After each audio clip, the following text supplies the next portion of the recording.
Bienvenue sur le show. Aujourd'hui, on jase de money mindset parce qu'il n'y a pas une journée, pas une, guys, qui passe en coaching où j'ai pas besoin de parler de ça avec mes clientes parce qu'il y a des croyances limitantes qui les bloquent carrément. Et ça, peu importe le niveau où elles sont rendues. Que ce soit, par exemple, avec mes clients dans le plan 0-100 qui sont au tout début de leur entreprise, qui viennent tout juste de se lancer dans le monde de l'entrepreneuriat ou que leur entreprise stagne, donc ils sont plus au début, il y a des croyances limitantes au niveau de l'argent.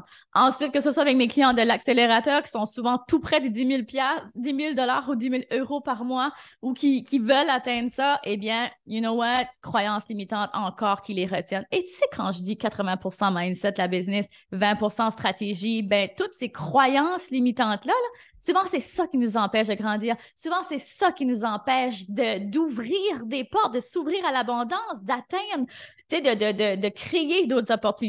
Et tu sais, même avec mes clients qui sont en mentorat privé, qui souvent sont à 500 000 par année, sont bien établis, tu sais, des femmes fortes, des femmes puissantes que tu dirais, ben là, elles n'ont pas de problème avec le money mindset. C'est sûr elles ont craqué le code. Hein? On entend souvent ça, les codes de la manifestation de money mindset. Alors, c'est sûr elle a déjà tout ça.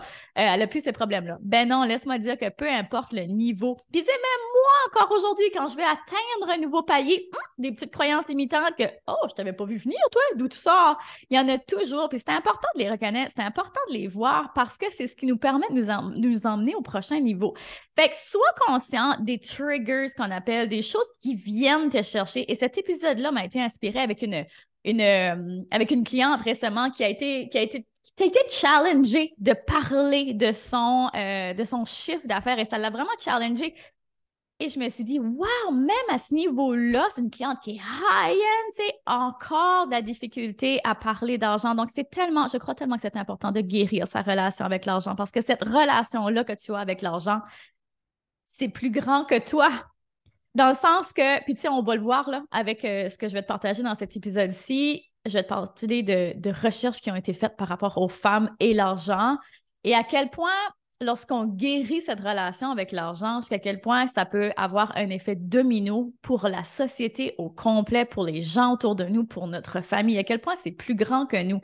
Et quand je vois des gens qui se bloquent par rapport à ça, ben moi, tout de suite, c'est comme, OK, we have to do something. Il faut qu'on travaille sur ça parce que justement, c'est pour plus grand que nous. Et je sais, là, c'est ça que l'épisode, tu sais, s'adresse aux femmes, mais je crois fondamentalement que n'importe quel humain, n'importe quelle personne doit travailler sa relation avec l'argent. Puis il n'y a pas juste les femmes qui struggle avec ça, qui ont de la difficulté avec ça, qui ont des croyances limitantes avec ça.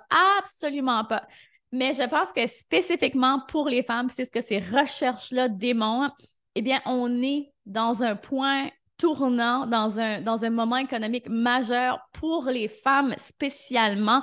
Puis ces recherches-là, ben, clairement, elles ont été menées avec des femmes. Donc, c'est pour ça que je vais m'adresser beaucoup plus aux femmes aujourd'hui et surtout aux coachs. Parce que une croyance limitante que je vois beaucoup remonter avec les femmes que je coach, c'est, ben, si je parle d'argent, mes clients, qu'est-ce qu'elles vont penser? Elles vont penser que je fais juste ça pour l'argent, que dans le fond, leur bonheur ou leur développement ou leur, excusez, leur parcours ne me tient pas vraiment à cœur. Elles vont penser que je fais juste ça pour l'argent. Tout de suite, si toi, tu penses comme ça, assieds-toi 2 minutes, là, puis prends le temps d'écrire là-dessus. Prends le temps d'écrire là-dessus. Est-ce que tu fais des reflets? Est-ce que toi, quand tu as une coach qui parle d'argent ou quand tu parles avec une femme qui parle d'argent, est-ce que tout de suite, ta première perception, c'est cette femme-là, elle doit juste être là pour l'argent? Est-ce que c'est ta perception? Parce que souvent, c'est ça. Souvent, c'est des reflets qu'on a de nous-mêmes. Même si on va dire, ben non, je pense pas comme ça. Je t'invite à faire de la réflexion là-dessus. Les premières pensées qui remontent, les premiers jugements qu'on pense que les autres nous jugent, ben c'est souvent parce que c'est nous qui se jugeons en premier. C'est nous-mêmes qui avons ces jugements-là en premier. Donc, je t'invite à regarder ça de tout près. Et là, j'espère qu'avec ce que je vais te partager, ça va t'amener à faire un déclic, ça va t'amener à guérir cette relation-là ou ces croyances limitantes-là que tu as face à l'argent. Parce qu'il y a tellement de possibilités, tellement de belles choses qui peuvent être faites lorsque des femmes qui ont le cœur à la bonne place ont de l'argent. OK? Fait que let's get to it. On saute directement. J'ai pris des notes parce qu'il y avait. Écoute, ces références-là, Ça vient de ONU Femmes, Harvard Business, Warwick School of Business, OECD. Donc, plusieurs recherches, même la Banque mondiale qui a fait des... En tout cas, je vais t'en lire quelques-unes et McKinsey Global Institute aussi. Donc, ça a été fait à plusieurs niveaux. Donc, il y a plusieurs recherches. Fait que j'ai juste été chercher comme celle-là que je trouvais qui était le plus pertinente pour cet épisode-ci, puis le point que je voulais emmener, à quel point justement que lorsqu'une femme a de l'argent, c'est bon pour tout le monde. OK? Donc, la première chose, c'est l'éducation des filles. Avant d'être une femme, l'éducation des filles. Puis, tu sais, on le voit dans plusieurs sociétés encore, à quel point c'est même pas accessible.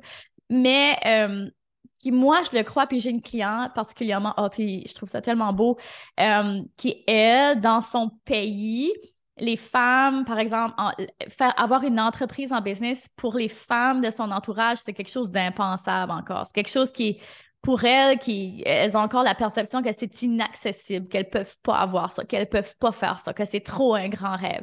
Et elle, sa mission, c'est de leur montrer que c'est possible, d'être la personne qui va être capable de les éduquer par rapport à ce sujet-là pour qu'elles puissent s'épanouir, pour qu'elles puissent, elles aussi, faire partie de ce grand mouvement de femmes leaders-là. Donc, l'éducation des filles, donc, des études démontrent que l'éducation des filles a un impact considérable sur le développement économique. Une étude de la Banque mondiale a trouvé que chaque année supplémentaire d'éducation pour les filles augmente le revenu à vie de 10 à 20 %.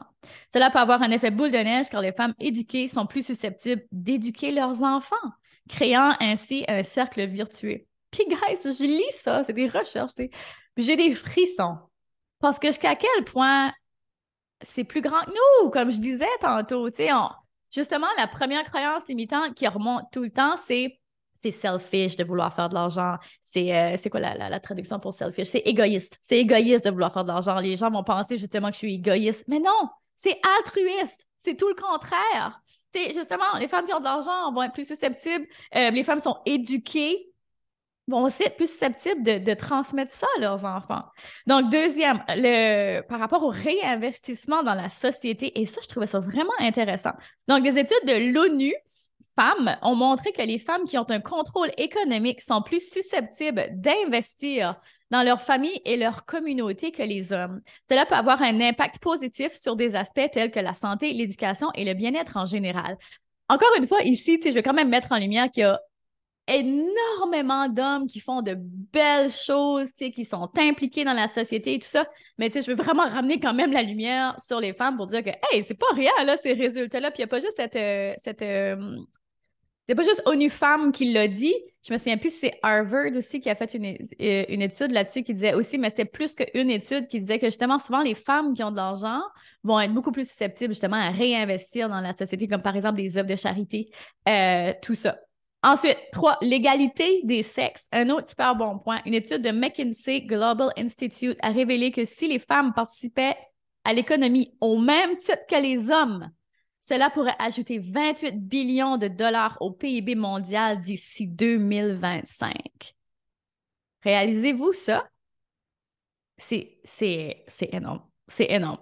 Ensuite, l'influence sociale. Donc, les femmes qui ont une certaine puissance économique ont souvent une plus grande influence sociale, ce qui peut entraîner des changements sociaux et culturels. Par exemple, une étude de l'Institut de recherche en économie de la Banque mondiale a montré que les femmes propriétaires de biens immobiliers en Inde avaient une plus grande influence sur les décisions du ménage et étaient moins susceptibles d'être victimes de violences domestiques. Puis, tu sais, moi, je le voyais ça aussi beaucoup durant mes études de maîtrise en psychologie, à quel point, justement, les femmes éduquées par rapport au... C'est encore une fois, il n'y a pas de loi, puis c'est pas parce que ça arrive avec des femmes éduquées aussi, mais souvent, lorsque les femmes sont éduquées, elles sont moins susceptibles d'être, justement, victimes de violences domestiques. Puis, tu sais, moi, encore une fois, c'est encore une fois effet boule de neige. Si moi, je peux éduquer mes filles, si moi, je peux faire de l'argent et montrer à mes filles, tu sais, tout le temps, moi, c'est certain que c'est ma famille en premier, tu sais, mes clientes en premier, égalité, tu sais, comme les gens proches de moi, toi qui écoutes le podcast, les gens que je peux toucher. Je veux dire, on minimise des fois l'effet qu'on peut avoir, on minimise ça. Le petit déclic. Des fois, je fais des partages, je fais des stories, puis je me dis, bon, ça valait-tu vraiment la peine que je partage ça aujourd'hui? Puis là, pouf, je reçois un message qui était comme, wow, merci, j'avais vraiment besoin d'entendre ça aujourd'hui. Puis je suis comme, ah, ben finalement, c'était pas si sais, c'était pas si riant ou anodin. Des fois, je me dis que c'est anodin, mais faut jamais minimiser ça. Fait que je veux que tu penses toujours à l'énergie que tu mets et que tu transmets sans même le savoir. Comme par exemple, quand je pense à des clients, à mes clients qui souvent sont comme ouais, mais là, j'ai honte de dire que je fais de l'argent. OK, ben cette honte-là de parler d'argent, même si tu le verbalises peut-être pas, elle est présente dans ton énergie. Fait que tu vas aborder le sujet de l'argent devant tes enfants, ça va se ressentir. Fait que est-ce que tu veux que tes enfants évoluent ou les gens autour de toi évoluent en pensant que l'argent, c'est mal? Puis s'il y a de la honte, justement, c'est parce que quelque part, il y a une connotation avec c'est mal, c'est pas correct, c'est pas bien. Fait que réfléchis à ça. Fait qu'en somme, quand on regarde les 5 raisons, tu sais, quand je regardais la somme des études que j'ai regardées, parce que je ne pas que cet épisode-là soit 2 heures quand même. Les 5 raisons pour lesquelles une femme qui a de l'argent, c'est bon pour tous. Si on regarde les 5 raisons, c'est vraiment les compagnies avec plus de femmes au pouvoir sont plus profitables. Ça, c'est quoi? 2, les femmes donnent plus d'argent aux charités que les hommes. Les femmes sont de meilleures investisseuses. Quand une femme s'engage dans une planification financière à long terme, elle est en meilleure santé et tout le monde aussi. Et tout le monde aussi. Puis il y a une autre étude que je suis tombée dessus dernièrement qui disait, tu sais, moi je m'entraîne beaucoup, là, et qui disait que les femmes qui s'entraînent, leurs enfants sont, je me souviens plus du pourcentage, sont beaucoup plus susceptibles de s'entraîner. Dans le fond, c'était un message pour les papas là, qui était comme, tu sais, encouragez votre femme ou donnez-lui du temps à aller pour qu'elle puisse s'entraîner parce que ça va avoir vraiment une corrélation sur la santé physique de vos enfants, le goût d'aimer bouger. Puis j'étais comme, c'est vraiment intéressant. C'est ça, encore une fois aussi, on le minimise, on se dit, tu sais, mes enfants, ils vont faire leur propre affaire ou, tu sais, on va les mettre dans des sports, mais les enfants suivent toujours l'exemple. Les enfants, puis les gens autour de nous, tout court, tu sais, on va faire, revenons aux enfants, mettons, les enfants vont faire ce qu'on fait et non ce qu'on leur dit, bien souvent. Fait que c'est important, ça. Donc, lorsque les femmes sont impliquées et en charge de l'argent, voici ce qui se passe. Le développement s'accélère, elles aident à vaincre la pauvreté, les inégalités sont réduites, la nutrition et la santé et la fréquentation scolaire des enfants s'améliorent et plus d'argent est investi dans les familles et les communautés. Boum! Moi, ça, les recherches ne mentent pas. Et je trouvais ça vraiment intéressant. Fait que j'espère que ça t'a amené des déclics, ça t'a amené des réflexions, que ça va t'amener à faire un ménage dans ces croyances limitantes-là qui ne te servent pas. Puis tu sais, j'ai vraiment envie de te partager que quand les gens, justement, tu sais, moi aussi, j'ai souvent eu ça, moi aussi, au début, là, en tant que coach. Oh mon Dieu, si je parle d'argent, mes clients vont penser que je veux juste leur argent, que je suis juste là pour leur argent. Puis je suis comme, arrête avec ça. Comme tu dis justement à tes coachs, je vais pas penser comme ça. Puis tu sais, je suis passée par là aussi. C'est pour ça que je te parle de ça. Donc, ça me fait toujours revenir à quand moi j'ai fait ma liste et pourquoi je vais faire de l'argent. C'est pas juste pour faire de l'argent. C'est toujours pour avoir un contrôle sur mon temps, sur ma liberté. Ça, pour moi, c'est quelque chose qui revient pas. Le temps. Tu comprends? L'argent, ça va toujours revenir. Mais si je suis capable de faire plus d'argent, je vais plus en contrôle de mon temps. Puis plus d'argent pour moi signifie plus d'opportunités et d'opportunités d'aider surtout. Si, justement, je partageais ça dans une story hier, si tu ne fais pas d'argent avec ta business, donc si tu as peur de vendre, si tu ne parles jamais de tes projets, si tu n'es pas capable de vendre tes services carrément, ben, il va falloir que tu fermes les portes de ton entreprise parce que ça prend de l'argent pour vivre. Il va falloir que tu payes tes factures, tu payes ton épicerie, tu payes tes vêtements, tu payes ton chauffage l'hiver, tu payes tout ça.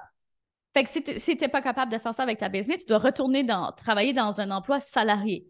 Et si tu es en business, c'est parce que tu n'as vraiment pas envie d'être salarié. C'est pas du tout la même vibe, c'est pas du tout le même beat, c'est pas du tout pareil. Fait jusqu'à quel point tu vas être capable d'aider puis continuer de servir tes clients si tu dois retourner dans un emploi salarié? Tu peux pas. Tu peux plus, c'est fini. Comme, à moins que tu le fais part-time, puis encore, tu sais, on s'entend. Fait que c'est plus d'opportunités d'aider. C'est un échange énergétique entre toi et ton client. Puis je veux juste te ramener, que je termine avec ça, pour ça j'arrête. C'est vraiment comme un ramble, cet épisode-là. Je te sors tout ce que c'est mon cœur aujourd'hui. Oh non, ça m'a fait perdre ce que je voulais dire. Oh non! Bon, c'est pas grave. Ça reviendra peut-être, sinon je te le mettrai dans les show notes. Mais, je parlais d'échange d'énergie. OK, bon, c'est pas grave. Si je l'ai avalé, I guess qu'il y a une raison. Mais j'espère, en tout cas, que ça va t'amener un déclic. J'espère que ça va t'amener, c'est ça, à guérir cette relation-là avec l'argent parce que l'effet domino auprès de ta communauté, auprès de ta famille est vraiment très puissant. Fait que si t'as aimé cet épisode-là, partage-la avec une femme dans ton entourage, peut-être avec tes enfants si elles sont grandes assez pour comprendre toute l'ampleur de cette voie-là, de cette mission-là.